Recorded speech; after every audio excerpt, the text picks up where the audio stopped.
Guys, meron na naman tayong bagong application which is yung Dream Party. So itong Dream Party, once na na-install nyo, pindutin nyo lang itong agree pag binuksan nyo na guys. Ayan, then select na kayo ng Google ninyo. Google email. Ayan. Then pag nakaselect na kayo guys, ayan, piliin nyo na lang kung ilan yung age. Ayan, for example, ganyan. Then mail, then yung country ninyo,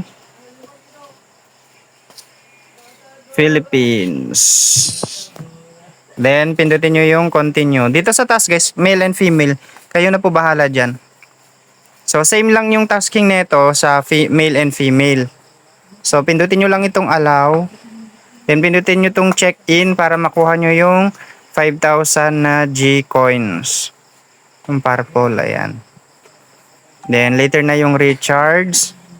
Then pindutin nyo yung my own sa baba.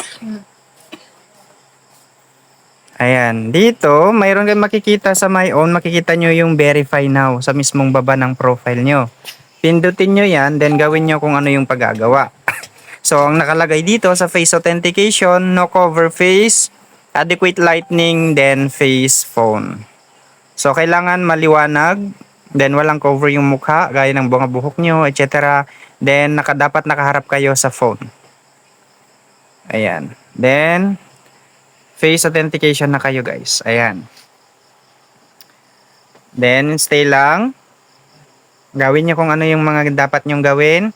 Then face right, face left, then blink. Then wait nyo na lang yung result guys. Ayan, pag verified na, then restart up. Pindutin nyo itong restart up para kusang magbukas ulit. Then mag-login ulit kayo gamit yung Gmail na ginamit nyo. Okay? Ganyan yung ayan. Then punta na kayo sa my own, makikita nyo verified na yung account nyo. May pa-invite kayo through yun sa mga ID numbers nyo, ayan. Then sila na yung mag-invite yung mga agent sa inyo.